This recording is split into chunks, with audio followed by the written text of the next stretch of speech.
दोस्तों, motive kids में आपका स्वागत है। रात का समय था। जंगल में चारों ओर खौफनाक अंधेरा छाया हुआ था।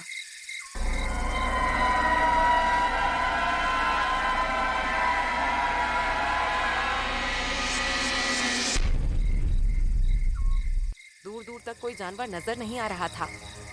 तभी जंगल के बाहर एक बाघ अपने 3 साथी, 2 चीता और एक भालू के साथ वहां आता है। इस जंगल के प्राणी बड़े स्वादिष्ट हैं। चलो अंदर चलकर शिकार करते हैं। नेकी और पूछ पूछ। चलो चलो। क्या चलो चलो? ये बाघराज का जंगल है, पता है ना? बाघराज कौन है? अरे हम चुपके से शिकार कर लेंगे ना। पर अगर उसने हमें देख लिया ना तो एक ही झटके में मौत की नींद सुला देगा। भालू सही कह रहा है। हम बाघराज के जंगल में नहीं जाएंगे। इस जंगल में जाना बोले तो मौत को दावत देना है। बाघराज के डर से जंगल में प्रवेश करने की किसी को भी हिम्मत नहीं थी और सारे क्रूर जानवर वहां से वापस चले जाते हैं। अगले दिन बाघराज अपनी गुफा के बाहर बैठा हुआ था। तभी वहां जंगल के कुछ प्राणी आते हैं। गजब हो गया बाघराज। क्या हुआ हिरन? बाघराज, आज भी जंगल से एक जानवर की हत्या की खबर आई है। किसी ने उसे मारकर खा लिया है। बाघराज, कुछ कीजिए। बाघराज, कुछ कीजिए। हमारे जंगल में बाहर के क्रूर जानवर आकर हमारे साथियों को मार रहे हैं। हाँ बाघराज, वो आंधी की तरह आते हैं और तूफान की तरह चले जाते हैं। मेरे होते हुए उनकी इतनी हिम्मत? हमें आपकी ताकत पर पूरा भरोसा है बाघराज। आपकी दहशत इतनी है कि कोई आसानी से हमारे जंगल में घुसने की हिम्मत नहीं कर सकता। तुम लोग चिंता मत करो। तुम्हारी रक्षा करना मेरा कर्तव्य है। हम बड़े भाग्यशाली हैं बाघराज जी के हमें आप जैसा राजा मिला। सारे प्राणी निश्चिंत होकर अपने अपने घर चले जाते हैं। अगले दिन बंदर, हिरन, घोड़ा और गधा खड़े होकर बात कर रहे होते हैं। दोस्तों, फल खाने का मन हुआ है, बोलो क्या करें? देख मिंकू, जंगल से बाहर जाना ठीक नहीं है, क्योंकि जंगल से बाहर का इलाका खतरों से भरा पड़ा है। हमें बाघराज से पूछे बगैर जंगल से बाहर नहीं जाना चाहिए। अब हम बच्चे नहीं रहे। ऐसी छोटी छोटी बात बाघराज से क्यों पूछनी? हाँ, अब हमें किसी से डरने की जरूरत नहीं। चलो। चारों दोस्त बाघराज की इजाजत के बिना जंगल के बाहर फल तोड़ने चले जाते हैं। दोस्तों, ये इलाका खतरनाक है। जल्दी जल्दी फल लेकर हमें यहाँ से लौट जाना चाहिए। तभी अचानक वहाँ दूसरे जंगल के बाघ, चीता और भालू आकर उन्हें घेर लेते हैं। इसे कहते हैं किस्मत। शिकार खुद चलकर हमारे पास आया है। अरे बाप रे, ये सब कहां से आ गए यहाँ? इन्हें बचाने बाघराज नहीं आ सकता, इसीलिए डरने की कोई बात नहीं। अब हम इन्हें नोच नोच कर खाएंगे। अपने आप को मौत के मुंह में देख अरे जान बचानी है तो भागो यहाँ से। चारों दोस्त भागने लगते हैं और उनके पीछे वो क्रूर जानवर भी भागने लगते हैं। वो देखो गुफा, चलो गुफा में छिप जाते हैं। चारों जानवर जान बचाने के लिए एक गुफा में छिप जाते हैं और गुफा के दरवाजे को पत्थर से बंद कर देते हैं। थोड़ी ही देर में क्रूर जानवर वहां आ जाते हैं। कहाँ गए वो सब? अभी तो यहीं थे। कहीं छिपे होंगे। हम यहीं बैठकर उनका इंतजार करते हैं। आखिर जाएंगे कहाँ? सारे क्रूर जानवर गुफा के बाहर बैठकर उनका इंतजार करने लगते हैं। वहीं बंदर और उसके साथी गुफा में अंदर छुपकर बैठे होते हैं।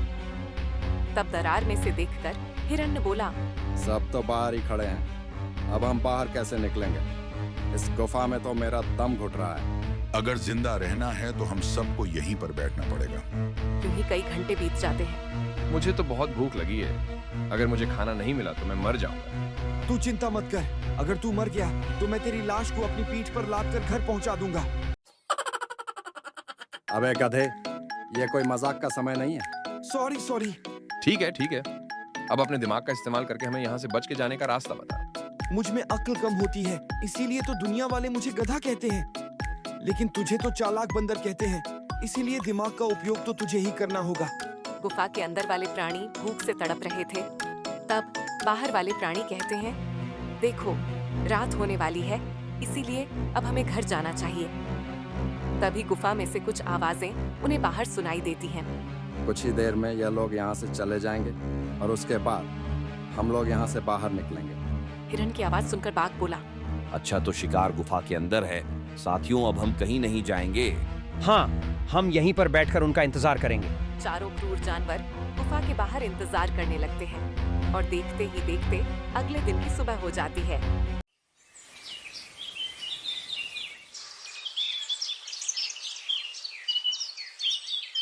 बाघराज, कल से मेरा हिरण घर नहीं लौटा है।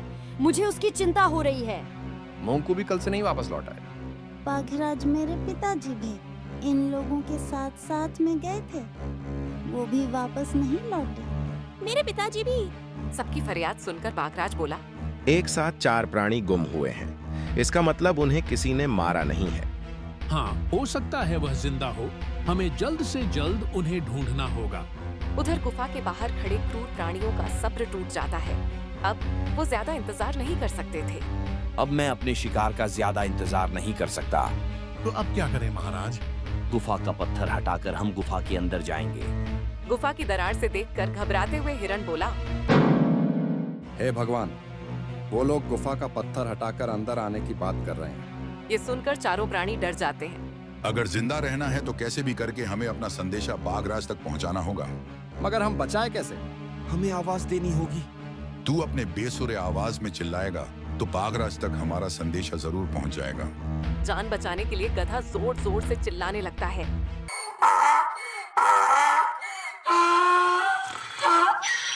बाघराज आ जाओ, आकर हमारी जान बचाओ। गुफा के बाहर क्रूर प्राणी पत्थर हटाने की कोशिश कर रहे थे। उधर बाघराज अपनी फौज को लेकर चारों को ढूंढने निकलता है। तभी उसके कानों में गद्दे की आवाज सुनाई देती है।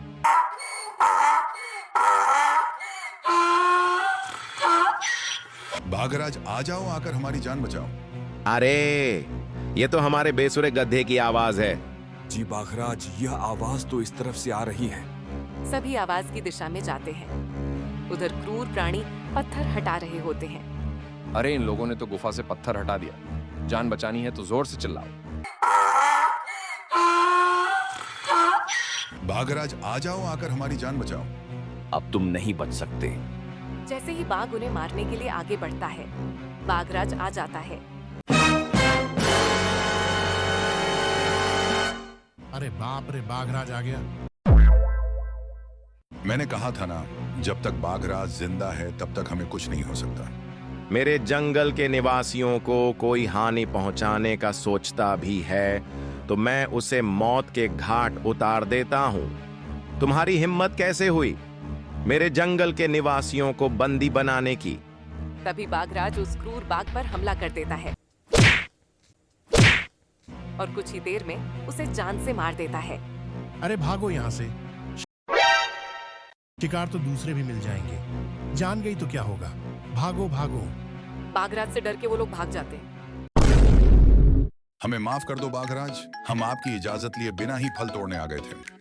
कोई बात नहीं, परंतु आगे से ध्यान रखना कि मेरी इजाजत के बिना जंगल के बाहर कदम मत रखना। जी बाघराज। उसके बाद सब बाघराज का धन्यवाद करते हैं, जिसके बाद बाघराज और उसके जंगल के निवासी खुशी खुशी अपना जीवन बिताने लगते हैं। तो दोस्तों, ये कहानी हमें सिखाती है कि बड़ों की आज्ञा का पालन और सुरक्षा की चेतावनी को गंभीरता से लेना ही बुद्धिमानी है। आत्मनिर्भरता अच्छी बात है, लेकिन अति आत्मविश्वास कभी कभी संकट को बुलावा दे सकता है। और सबसे जरूरी, एक सच्चा नेता वही होता है जो अपने साथियों की रक्षा के लिए जान की बाजी लगा दे। आपको हमारा ये वीडियो पसंद आया हो तो प्लीज हमारे चैनल को सब्सक्राइब कीजिए और हाँ, वीडियो को लाइक और शेयर करना मत भूलना। साथ ही नए वीडियो की जानकारी पाने के लिए बेल आइकन को जरूर दबाएं। तो फिर मिलते हैं अगले शनिवार को आपके लिए एक और मजेदार और सीख भरी कहानी के साथ। तब तक हमारे कार्टून शो को देखते रहिए और खूब मजे कीजिए। आपका ढेर सारा प्यार और सपोर्ट के लिए धन्यवाद। फिर मिलेंगे, तब तक के लिए अलविदा और खुश रहिए।